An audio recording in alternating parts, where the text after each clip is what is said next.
30 রোজা কোরআনের কোথাও না। আসলে ভাই এখানে দুটো অভিযোগ করতে চাইলো। প্রথম অভিযোগ যে রোজা শব্দটা কোরআনে নেই। 2 নম্বর অভিযোগ করেছেন যে 30টা রোজা, এই রোজা সব 30টা রোজার কথা কোরআনে নাকি বলা নেই। আমরা প্রথম অভিযোগটার জবাব দেওয়ার চেষ্টা করি। প্রথম অভিযোগ উনি সেটা করলো যে রোজা শব্দটা কোরআনে নেই। আসলে ভাই রোজা শব্দটা কোরআনে থাকবেই বা কেন? কারণ রোজাটাই হলো ফার্সি শব্দ, যার আরবি অর্থ হলো সিয়াম, এবং সিয়াম শব্দটা পবিত্র কোরআনে একাধিক জায়গায় আছে। যেমন সূরা বাকারা 2 নম্বর সূরা 183 নম্বর আয়াত, সেখানে আল্লাহ সুবহানাহু ওয়া তাআলা বলছে যে কুতিবা আলাইকুমুস সিয়ামু কুতিবা আলাল্লাযিনা মিন ক্বাবলিকুম লাআল্লাকুম তাত্তাকুন। আল্লাহ সুবহানাহু ওয়া তাআলা সূরা বাকারা 2 নম্বর সূরা 183 নম্বর আয়াতে সিয়াম শব্দটার কথা বলেছেন যে আল্লাহ পাক বলছে তোমাদের উপর সিয়ামকে ফরজ করা হয়েছে যেমন ভাবে তোমাদের পূর্ববর্তীর উপরে সিয়াম ফরজ করা হয়েছিল, যাতে তোমরা তাকওয়া অবলম্বন করতে পারো। এই যে সিয়াম শব্দ পবিত্র কোরআনে আছে, তাহলে রোজা শব্দ থাকবে কি থাকবে না সেটার পরের কথা। রোজা শব্দটা ফার্সি শব্দ, যার আরবি অর্থ হলো সিয়াম, সেই শব্দটা আমরা পবিত্র কোরআনে দেখিয়েছি এবং পবিত্র কোরআনে সিয়াম শব্দটা একাধিক জায়গায় রিপিট হয়েছে। উনি দ্বিতীয় যে অভিযোগটা করতে চাইলো এখানে যে 30টা রোজা, আসলে ভাই রোজা 30টা হোক কি 29টা বা 31টা, এটা নিয়ে তো প্রশ্ন না। আমরা যদি দেখি পবিত্র কোরআনে সূরা বাকারা 2 নম্বর সূরা 185 নম্বর আয়াত, এখানে স্পষ্ট আল্লাহ সুবহানাহু ওয়া তাআলা বলছে কি শাহরু রমাদান আল্লাযী উনজিলা ফীহিল কুরআন হুদাল লিন-নাস। আল্লাহ পাক এই যে রমজান মাস, এই রমজান মাসে আল্লাহ সুবহানাহু ওয়া তাআলা কোরআনকে নাজিল করেছেন এবং আল্লাহ সুবহানাহু ওয়া তাআলা আরো বলছেন যে তোমাদের মধ্যে যদি কোনো ব্যক্তি এই মাসটা পেয়ে থাকে সে যেন রোজা রাখে।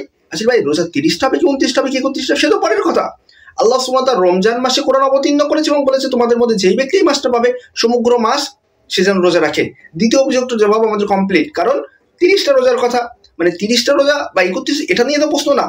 মানে উনি মানুষের মধ্যে বিভেদ সৃষ্টি করতে চাচ্ছে। আসলে ভাই 30টা রোজা বা 31টা রোজা বা 29টা, এটা তো প্রশ্ন না। প্রশ্নটা হলো রমজান মাস নিয়ে। আল্লাহ সুবহানাহু ওয়া তাআলা রমজান মাসের পরে রোজা থাকার কথা বলেছেন, সেটা 30 হতে পারে, 29 হতে পারে, 31 হতে পারে, সেটা পরের কথা, ভিন্ন বিষয়। 30 রোজা, এত মানুষ কষ্ট করতেছে। এখন আসবে হাদিস। হাদিস আসছে নবী দুনিয়া থেকে বিদায় নেওয়ার 250 বছর পরে। নবী ভাই যিনি আরেকটা অভিযোগ করতে চাইলো যে হাদিস নাকি 250 বছর পর সংকলন করা হয়েছে। আসলে ভাই হাদিস 250 কেন, 300 বছর বা 500 বছর পরে সংকলন করা হলেও সেটা তো নিয়ে আপনার কোনো যায় আসার কথা না। কারণ আল্লাহ সুবহানাহু ওয়া তাআলা বলছে পবিত্র কোরআন সূরা হিজর 15 নম্বর সূরা 9 নম্বর আয়াত, ইন্না নাহনু নাযালনা আলাইকা যিকরা ওয়া ইন্না লাহু লাহাফিজুন। আল্লাহ সুবহানাহু ওয়া তাআলা যে জিকিরগুলো নাজিল করেছেন সেই জিকিরগুলো সংরক্ষণ করার দায়িত্ব আল্লাহ সুবহানাহু ওয়া তাআলা। হাদিস যদি 300 বছর 500 বছর বা 700 বছর পরেও যদি সংকলন করা হতো সেটা নিয়েও তো আপনার কোনো প্রশ্ন থাকার কথা না। কারণ হাদিস হেফাজতের দায়িত্ব স্বয়ং তো আল্লাহ সুবহানাহু ওয়া তাআলা নিয়েছেন।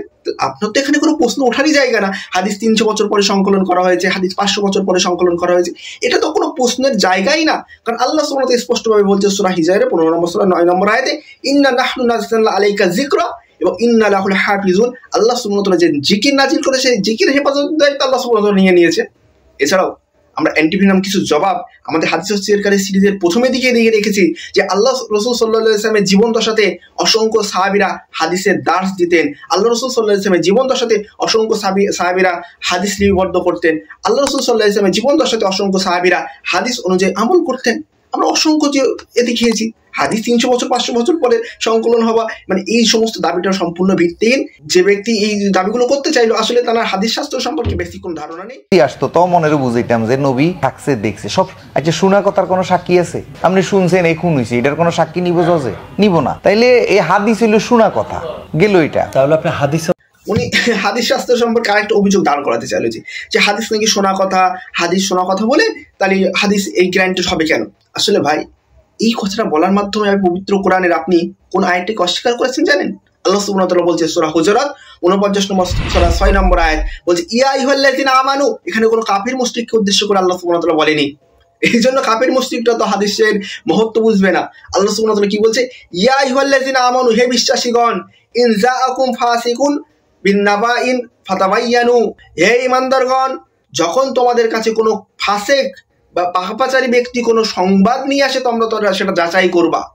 হাদিস শোনা কথা হোক, দেখা কথা হোক, আল্লাহ হাদিস যাচাই করা হয়েছে কিনা সেটা দেখেন। হাদিস শাস্ত্র যে ভাবে যাচাই বাছাই করা হয়, পবিত্র কোরআন সূরা হুজুরাতের 49 নম্বর সূরা 6 নম্বর আয়াতের একদম পুরো এক্সাক্ট ব্যাখ্যা। এই ব্যাখ্যা যদি আপনি হাদিস শাস্ত্র শোনা কথা বলে অস্বীকার করেন, তাহলে এই যে 49 নম্বর সূরা 6 নম্বর আয়াতটাকে ভাই আপনি কেমন ভাই পালন করবেন? আপনার পালন করার কোনো স্কোপই থাকবে না যদি আপনি হাদিস শাস্ত্রগুলোকে অস্বীকার করেন। এছাড়াও সূরা কাসা 28 নম্বর সূরা 20 থেকে 24 নম্বর আয়াত, এখানে মুসা আলাইহিস সালামের কাছে একজন ব্যক্তি খবর নিয়ে এসেছিল। সেই খবরকে মুসা আলাইহিস সালাম বিশ্বাস করেছিল। যদি শোনা কথা বিশ্বাস না করা যায়, তাহলে এই যে কোরআন এই আয়াতটাকে আপনি কি বলবেন যে সেই সংবাদটা মিথ্যা ছিল? এছাড়াও আমরা পবিত্র কোরআন থেকে অসংখ্য উদাহরণ দেখাতে পারি যেই কথাগুলো আপনি যদি না বিশ্বাস করেন, আপনি যদি শোনা কথা বলে মানে ডাইরেক্ট উড়িয়ে দেন তাহলে আপনি পবিত্র কোরআনের অসংখ্য আয়াতকে অস্বীকার করবেন। তাহলে আপনি হাদিসও মানছেন না নাকি? হাদিস শব্দের অর্থ হইলো কথা, তো কথা না মানলে তো আমি বোবাই থাকতাম। আল্লাহ রাসূলের যে কথাগুলো মানে প্রশ্ন করলো কি আর উত্তর দিচ্ছে কি? আসলে হাদিস উনি ব্যক্তি মানছেন না, এবং হাদিস না মেনে যে ওই ব্যক্তি মুশরিক হয়ে গেছেন সেটা ওই ব্যক্তি বুঝতেই পারেননি। হাদিস না মেনে যে নিজের বুঝকে নিজের প্রবৃত্তির অনুসরণ করে ওই ব্যক্তি যে মুশরিক হয়ে গেছে কখন, সেটা উনি কখনো টেরই পাননি। আল্লাহ সুবহানাহু ওয়া তাআলা বলছে সূরা ফুরকান 25 নম্বর সূরা 43 নম্বর আয়াত, তুমি কি দেখোনি ওই ব্যক্তিকে যে নিজের প্রবৃত্তিকে নিজের নাফসকে ইলাহরূপে গ্রহণ করেছে?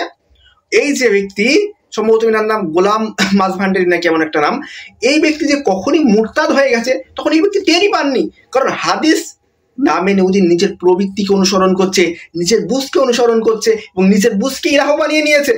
আজীব ব্যাপার। এবং তাকে প্রশ্ন করা হয়েছে আপনি কি হাদিস মানেন? তিনি বারবার কথা বলে হাদিস মানে কথা। আসলে ভাই হাদিস শব্দের পারিভাষিক অর্থ কি? আপনাকে প্রশ্ন করলাম ভাই, হাদিস শব্দের পারিভাষিক অর্থ কি আপনি জানেন? আমি জানি আপনি উত্তর দিতে পারবেন না, আমি আপনাকে বলে দিচ্ছি উত্তরটা।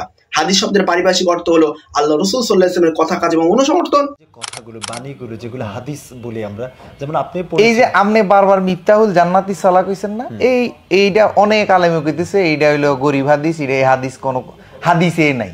তো এবার আপনি কোথায় যাইবেন? জাল হাদিস বলছে তো এখন এইটা রাসূলের কথা আবার জাল হইতে পারে, চিটিংবাজ পারিকর্তা হইতে পারে।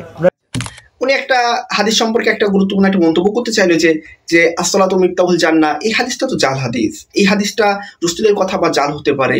মানে তিনি একটা অভিযোগ দাঁড় করাতে চাইলো যে হাদিস মানে বলে যে সবগুলো রাসূলের কথা, আবার হাদিস জাল হয় কি পাবে।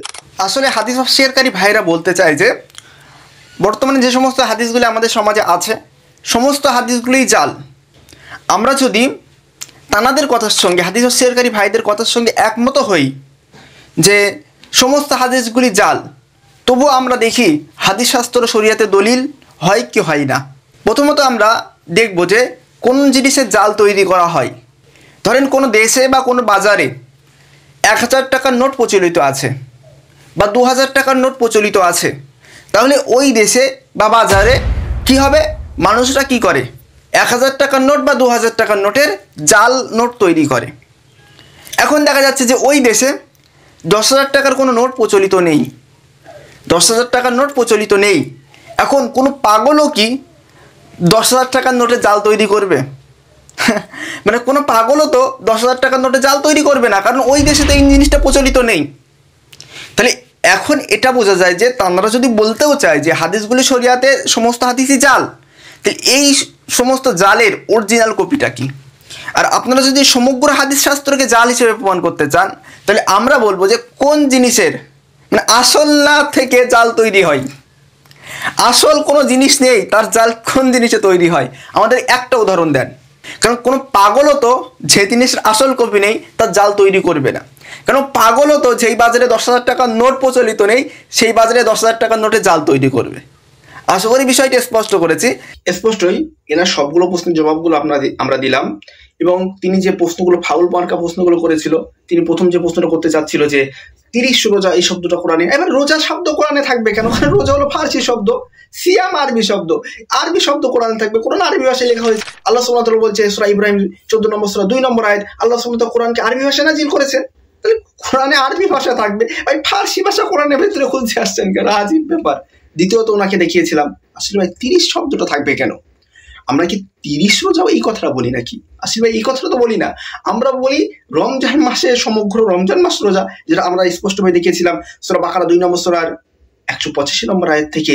আল্লাহ পাক রমজান মাসে কোরআন অবতীর্ণ করেছে এবং তোমাদের মধ্যে যে ব্যক্তি রমজান মাস পাবে সে যেন রোজা রাখে। এছাড়াও তিনি অভিযোগ করেছিল যে হাদিস নাকি রাসূল সাল্লাল্লাহু আলাইহি ওয়াসাল্লামের যুগে লেখা হয়নি।